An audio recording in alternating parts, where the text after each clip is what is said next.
Welcome everybody to our April VSBA Board of Directors meeting. I want to call things to order. Review of the agenda. So board members, for the first two items that are on our agenda this evening, I think could benefit from a bit of a confidential discussion with our guests and amongst board members. So it's both the education lawsuits presentation we have with us, Bill Ellis and Chris Leopold tonight. And then also when we hear from our employer commissioners who serve on the statewide healthcare bargaining commission. And as I said before, I think that would benefit from a confidential discussion. And so what I am proposing for board members, if somebody would be willing to make a motion that we just not record that portion of the evening tonight, so that we board members can have a discussion, but it then just won't be recorded and then be available. I'll make that motion. Okay. I'll second. Thank you. So motion was made by Gaston, Kerri, seconded by Nancy. Any discussion related to that motion? Seeing none, then can I just get a show of hands of all those in favor? And that looks unanimous. Okay, so go ahead and start the recording again. You're all set. Thank you so much, Kerri. So now with that, we'll go to the legislative update, and I believe I'll turn it over to Sue. Okay, thank you very much. Well, Joe stole part of my thunder because he covered H81. So I don't think I need to go into that other than to just reiterate that it did become law without the governor's signature. And I posted the link to the letter that the governor wrote to the General Assembly explaining why he didn't sign the bill. I posted that in the chat if you'd like to take a look at it. It's also linked in the legislative blog this week. So hopefully you've had a chance to take a look at the blog. Another bill I would like to update you on is H315. This is a COVID-19 relief bill that passed the House and the Senate. And it's been sent to the governor. It was sent to the governor for his signature on April 12th. The final version of the bill includes appropriations to the Agency of Education, including a $15 million appropriation for indoor air quality grant program, as well as $4 million appropriation for after school and summer programming to fulfill requirements specified in the American Rescue Plan Act of 2021, and a $5.5 million appropriation for summer meals in section 16 of the bill. I wanted to let all of you know that just sort of related to this federal funding topic, VSBA recorded a webinar last week with the Agency of Education's COVID-19 Federal Emergency Funds Project Manager, Jill Briggs-Campbell, who did a really excellent job of presenting on the COVID federal emergency funds. And we emailed that out to everyone, all the school board members last week, but I just wanted to make you aware of it. There's a PowerPoint handout that goes with it, but it's an extremely good explanation of the federal funds that are coming to school districts, which are significant, and also considerations for strategic use of these one-time funds. So I'd really encourage you to watch that recorded webinar. It's on the homepage of our website, and it's also, there's a link to it in the blog as well. The topic of facilities is continuing to be discussed. It's now in the Senate Education Committee with H426. And there was some testimony taken this afternoon on it. So I wouldn't be surprised to see perhaps the Senate makes a few changes to that bill, but we'll have to follow that and see. What else? The House Education, it has taken up the Senate's miscellaneous education bill, that's S115. It addresses several topics. Probably the one that is the most highest interest to all of you is that it addresses the e-finance system, and it would extend the deadline for implementation of e-finance in order to provide time for further evaluation of the system. And it would also require the State Board of Education and Agency of Education to jointly report no later than December 15th, 2021 to the Committees on Education on how the roles and responsibilities of the state board and agency should be restructured. So it addresses state board and agency roles. It addresses e-finance. It addresses, that's why it's called the miscellaneous bill. It addresses a whole bunch of different things that are not necessarily related. It addresses menstrual products in being provided in schools. And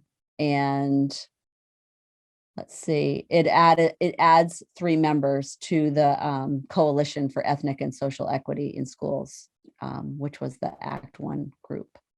So that's S-115. That's currently being worked on in House Education. And I guess we're running a little bit behind schedule. I'll end with just letting you know that S-13, the waiting study bill, passed the Senate toward the end of March, and it was referred to the House Education Committee last Friday. The committee had a walkthrough of the bill and introduction to it, walkthrough with Legislative Counsel, and an introduction by Senator Campion. And they are going to be starting to take testimony on S-13.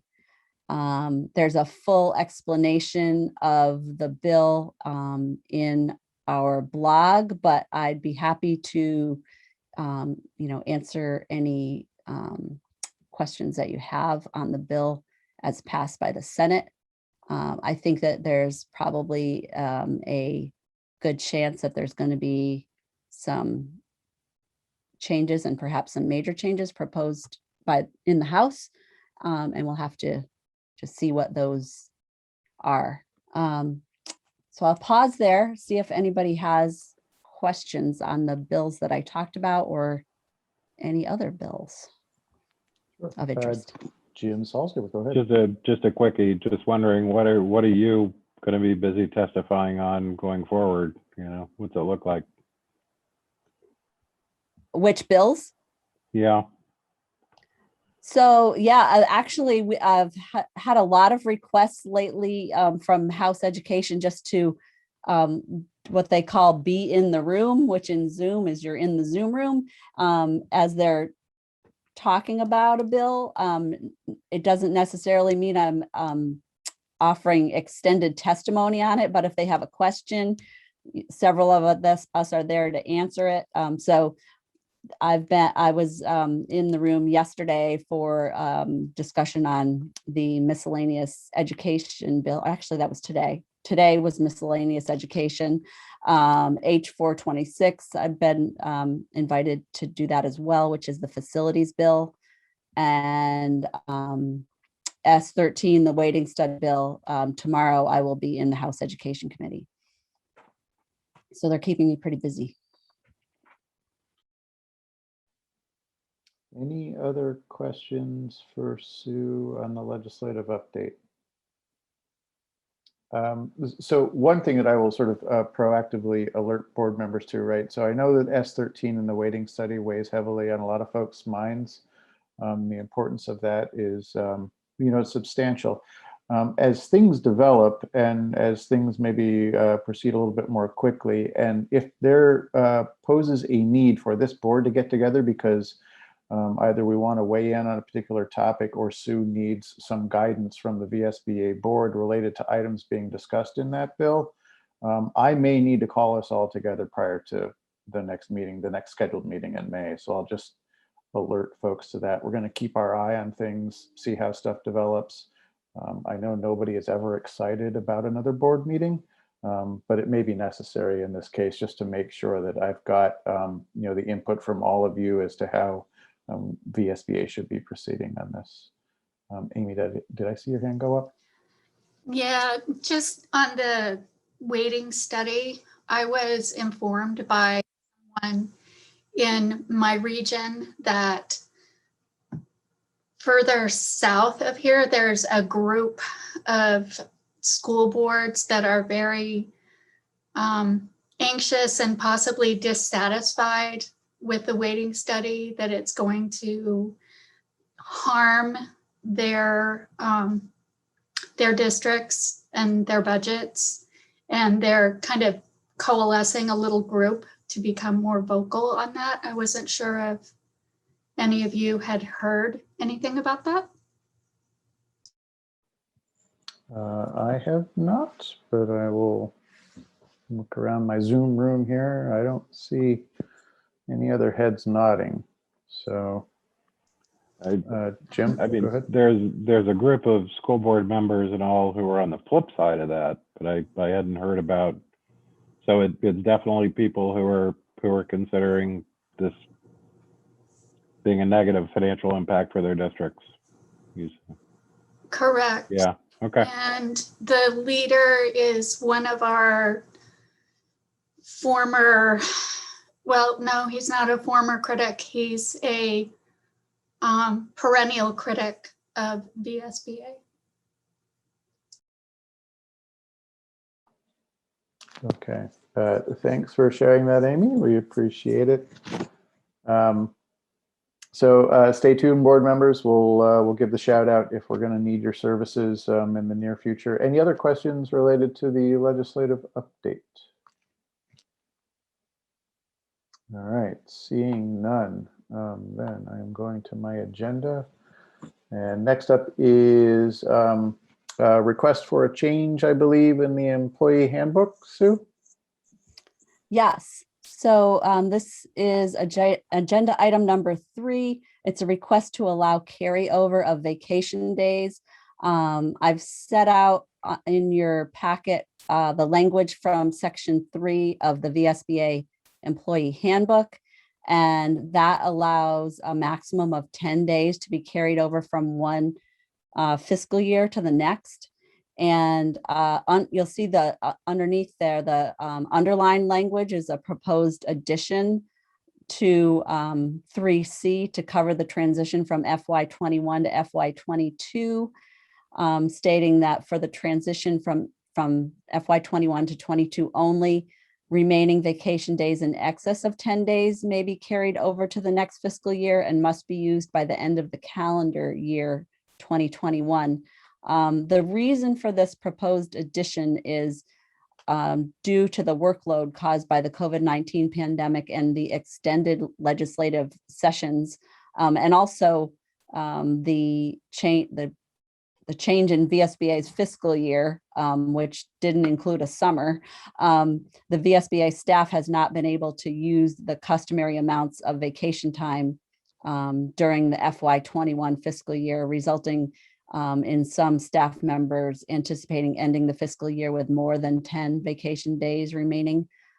So this is a request to allow, those additional days to be carried over to the next year, but they would have to be used by the end of this calendar year. So would you like a motion on that? Yes, please. So I'll make a motion to approve the recommendation for the change to the carryover amount. Amy McMullen seconds. Okay, I had 3 hands up for a second. So Kerri, we'll go with Jim Salzgiver made the motion. I'll go Amy McMullen with the second. Any discussion? All right, all those in favor, if you just please raise your hand so I can see. All right, awesome. That was unanimous, folks. Thank you for that. Thank you to our incredible staff for all of the work that you do. Talking with Sue today. Today was another one of those crazy days. It seemed to be carry over more than 10 days to the following year. Now this year they've been short-staffed and because of COVID. Oh, George, I think you're take vacation George. days, so I think you're on. they asked for an exception for this year only. And absolutely, absolutely. Silly not to. Okay, George, I think you're, I don't know if you meant to be unmuted or not, but you were. So, but thank you for that endorsement. But I just wanted to add to that, yeah, the staff has been flat out. You've seen some staff members pop in and out of the meeting this evening. That's because they had other obligations for VSBA that were going on the same night as this meeting. So once again, I got to give a round of applause to our staff. They're doing an incredible job during these times. And so we greatly appreciate everything that you're doing for us. We really do. All right. With that, we're going to go on to the strategic plan monitoring. Oh, no, I'm not. I'm actually going to go to the resolutions committee appointments because that's a big deal and I almost skipped over it. So folks, for those of you that have been with us for a while, you'll know that every summer is the time where we review resolutions submitted by member boards for consideration at the annual meeting that we have typically in August, this year, November.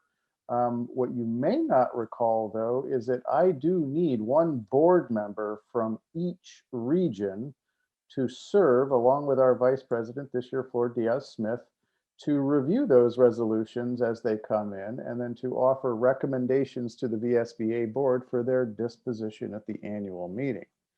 So with that, I would be willing to take any raised hands for people that are ready to commit this evening to serve on that committee. And then any hand that I don't see raised and I don't have, and then I still need a member for it, then you might just get tapped by me at a future date. So I don't know, Sue, if you could take these down, but I see, was Kim Gleason, was that a thumbs up, you're on, or raise your hand, or? No, that was, I see Colleen's hand up. Okay. Thank So you I'm gonna go anyway, through. though. So I see Nancy Russell. I see Colleen McKinnon. I see Jim Salzgiver. And I see Adrienne Raymond. Neil, I'd like to ask Tara Sweet if she'd like to share. I've been on it for 3 years. Of course, last year I chaired it. I've been 3 or 4 years. Would Tara like to do that? Don, not this year, because now, since your district stole my principal, I am on a principal search committee, so I don't have any extra time. And I'm just teasing. All right. So Neil, I guess I'm on. Sounds like it's almost getting personal here this evening. So we'll add Don Collins to the list. Mark, go ahead. No, you can add me to the list. Okay, perfect. We're adding Mark Schwaber to the list. And I see Gaston's hand up. Yeah, hey, Neil, I'll talk to Kevin. He was unable to join tonight, and so I'm kind of going to defer to him. And so if he doesn't do it, certainly I will. But, you know, again, I'll get back to you for sure. Okay. And then just so folks know, I will imagine that given the current situation with the pandemic and everything like that, that we're probably looking at virtual meetings for these, for the resolution committee over the summer. Which certainly might help for a lot of folks. I know previously we had driven to Montpelier at least once, maybe twice, just for the committee to take care of things. But the obligation may be a little bit more subdued if we can all meet virtually this year to go through that stuff. So we will go with the names that we've got, and then I guess I will work with Sue to find out where any of the gaps are, and we'll reach out to try to make sure that that committee gets fully staffed. Yes, because we need one from each region. Okay. All right. With that, then now I will move on to the strategic plan monitoring report. And was there anything in there that you would like to highlight this evening? Oh, just a moment. I'm letting Adrienne back in. Oh, all right. Okay, there we go. Just a couple things. Just wanted to let you know that overall, we're seeing that webinar registrations and attendance are increasing steadily. And we think that's due to the, everyone working, a lot of people working remotely. But we're hoping that it continues on even after the pandemic is over, because we're definitely seeing an uptick in the registrations. Adrienne, you might want to mute if you get a chance. And also wanted to let you know that the latest copy of the newsletter went out. So hopefully all of you have received that. We're excited to get that out to you. See if there's anything else. Also wanted to let you know that the first meeting of our advisory group that has been formed to help us figure out the best approach for use of the grant funds from the Vermont Community Foundation that are intended for helping make school communities more equitable and welcoming. The first meeting of that group occurred on April 6th, and they'll be meeting 2 more times. Floor is the VSBA's representative on that group. So I'm not sure if she's back in the meeting. She had to leave for one of her own board meetings, but if she comes back in before we're done, maybe she'll want to say a little bit of something about that. And hopefully some of you were able to attend the meeting with Congressman Peter Welch, which happened last week on Zoom. There were a number of school board members and superintendents on that meeting, and the topic was the federal relief funds that I talked about a little bit earlier. And that was a great opportunity to be able to communicate with Congressman Welch. I think that's most of what I wanted to point out, Neil. So thank you. Thank you, Sue. Any questions from board members on the strategic plan monitoring report? Seeing none, then I will move on to the consent agenda, which includes our March minutes. And I would look for a motion. Jim, go ahead. I'll make a motion to approve the consent agenda. Thank you. We have a second from Adrienne Raymond. Thank you, Adrienne. Any comments, changes to the minutes from anyone? All right, seeing none, then all of those in favor, please raise your hand. Let me see you. That is unanimous. Thank you, board. I am going to move on then toward the very tail end of our agenda. New business. I do want to turn it over to Kerri because I think Kerri had an announcement for us this evening. If you're still with us, Kerri. I am still with you. So, I don't know, most of you know this, I think maybe all of you. We have a shared spreadsheet with each region that I update and send to you all on occasion. And since we just went through town meeting, your board members for your region have changed, I'm sure, everywhere. And so I have updated those. I will resend out the link just so that you're refreshed with it in case you want to look. It does have the origin dates so you can see who the new board members are. Maybe you want to send them a note, just welcoming them to school board. I just want to let you know that that was updated today, and I'll send out the note tonight to you. Thank you very much, Kerri. Any other board members have any other items of new business for the evening? All right, seeing none. If anything comes up, board members, please feel free to reach out and let me know. I will share with board members, just FYI, we have had a few discussions, Sue and I and some members of the executive committee, regarding what we would typically do for the retreat, which for board members that have been with us a while know that typically would have occurred in like the May-June timeframe. And then we're also considering what and how we're going to handle the fall meeting. So usually the VSBA conference, and then also more importantly, the annual meeting and how we handle the resolutions. So no decision, I believe, on either of those items yet, but we're thinking about them, even though it is only April. The other thing to note too is we have had some discussions. I know how much you all love the Zoom format for these VSBA board meetings, but we also want to balance that a little bit with it is nice to be able to see you guys in person every now and then.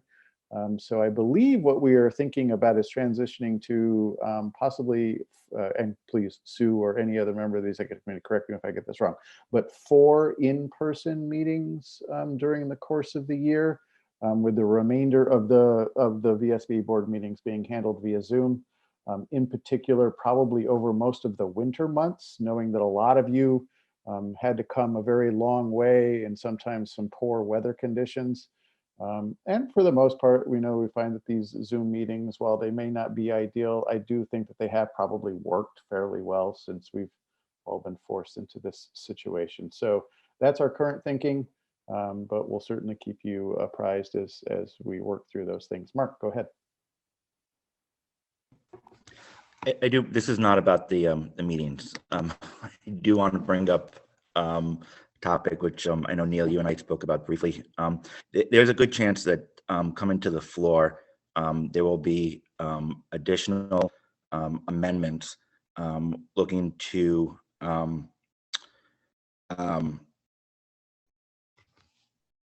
English not working for me tonight. To eliminate the excess spending threshold penalty for 22.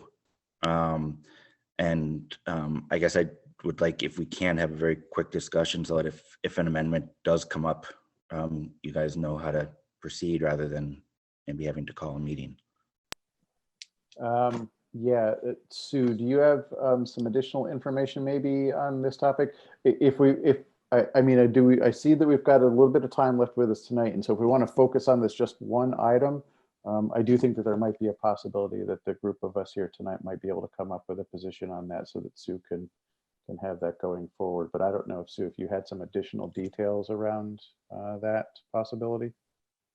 Yes, I mean, I know that it's definitely a possibility, and probably in connection with S13, but it could come up in connection with a different bill as well.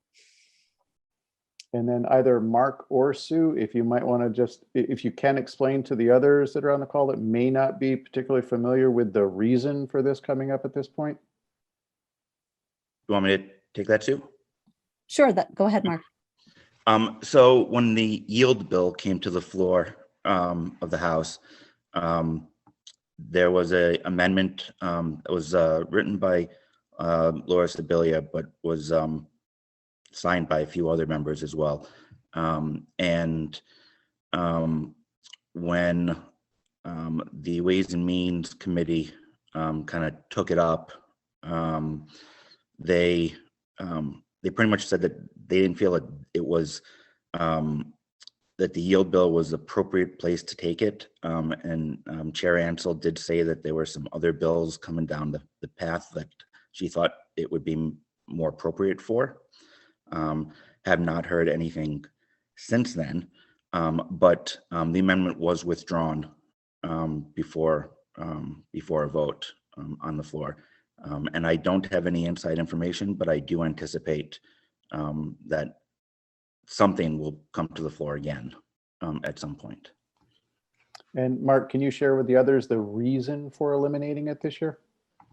Well, the reason for eliminating it is that I'm not going to say we're unlikely to get, very unlikely to get the new weights implemented. So the reason would be to help the districts that are so underweighted that their budgets are being pushed into the penalty box. And one of the reasons that Representative Sibilia had put the amendment on was that for the first time ever, our district is being pushed over substantially. We're seeing about a 16-cent increase just in penalty because we took on about 40 new students influx because of COVID refugees, as probably isn't the nice way for me to say it, but we're seeing a huge increase, probably in the mid 30 cents increase just to cover secondary tuition for those students. So that's one of her reasons for putting it forward. But overall, she believes that until we have the new weights in place, it should be eliminated, which is why it was part of H54 originally. Yeah, thanks for sharing that, because I think it's beneficial for other board members in case they weren't familiar with the issue at hand here. Do board members have any questions related to this?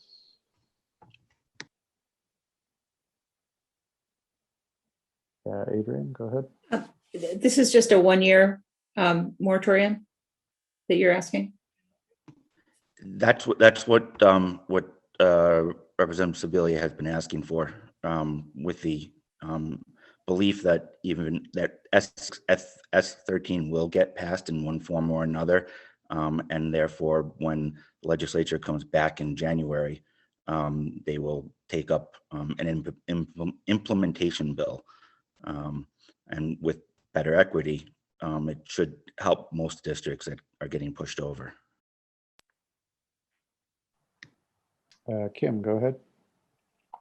I assume in thinking about those districts who will find themselves with a dramatic shift on the other direction with pupil counts when it is implemented, that I'm suspecting that's really something that would be considered in an implementation plan as opposed to this separate standalone for 1 year, waiving the penalty, the excess spending penalty. I assume, right? Like we're not, the fact that it's a 1 year solves the problem you're talking about, Mark. An implementation plan that changes dramatically people's count in the other direction has a different set of people with similar challenges. Absolutely. And Chair Ansel has said as much that she would almost like to see the penalty completely eliminated. So that's kind of where her head is. But the committee, as far as I know, hasn't taken it up. So it definitely would be part of an implementation plan. Yeah. This is kind of just a stopgap measure. Any other questions for board members? Sue, I'm wondering if you could help me out here, because I seem to recall that there was some legislation that they were considering about removing from the excess spending threshold. Was it capital facilities costs as well too? And I don't know what the status of that discussion ended up as. I'm going to have to look and see. I think that may have passed the House, but I need to look. But yes, that's what it had to do with facility. It was taking that out of the excess spending calculation. Okay. And I believe it was, at least during discussion of one part of that testimony, that Laura raised the issue, or at least was questioning the issue as to why that was being allowed to be removed from the excess spending threshold, but then not some of the, what they're calling the improperly weighted students that were pushing people over there. But Mark, go ahead. I see your hand up. Yeah, yes, it was during the same thing. It was part of the taking the exemption for capital construction was part of the yield bill, and I don't remember the number of the bill, but it did pass the House. Yep. You're right. Okay, thank you. So I believe then what we have on the table here is whether this body, the VSBA board, would support a 1 year suspension of the excess spending threshold. Do I have that? Mark, does that accurately capture what you think it should be? Okay. Jim? Yeah, just add a comment. I think, to me, this feels a little bit like, last year, arguing for, a hold harmless in ADM. It's a similar. We still have very strange things happening in budgets around the state. And, for instance, in RSU, we have one district that's just having they've had a really hard time with budget this year. And I think they had a similar situation to what Mark was talking about. They just had an influx of students. And I think they're there's still odd things, and I expect next year is going to be another odd year as all these homeschooled students start to flow back, etc. I think we just need, some of our districts need a little bit of buffer from, being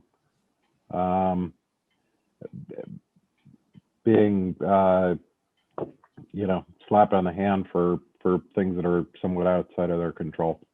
So I think that, this probably makes sense to me personally. Thanks, Jim. Don, is your hand up? It is. Yes, Neil, I certainly support it. And I'm finding it really interesting because Janet Ansell was chair of House Education during one of my terms as Senate Education. And we wrestled over excess spending levels and where they should be and implemented. So it cycles back every 15 years or so, I guess. But I certainly support that 1 year. I really do. Thank you, Don. I just want to turn to Sue maybe before we look for a motion. Sue, are there other items related to this discussion that have not been considered for the board here this evening that I just may not be on top of? I don't think so. I think you're all familiar with the budgeting process and how the excess spending threshold works with school district budgets. So yeah, no, I don't think there's anything, Neil. Okay, thanks, Sue. If there is no, Gaston, go ahead. Yeah, I'll go ahead and make that motion that the VSBA support the moratorium for the excess spending threshold. Over. Thank you. Second. I'd like to George. second that. Okay, thank you, George. So we've got George Gonda with the second. Any further discussion on the motion? All right, seeing none, then all of those in favor, please raise your hand. And that is unanimous. So George has got a hand and a thumb, so I can only count one of them, George. But I'm going to say that was unanimous. Thanks, board. Any other new business for the evening? Thank you, everyone. Right.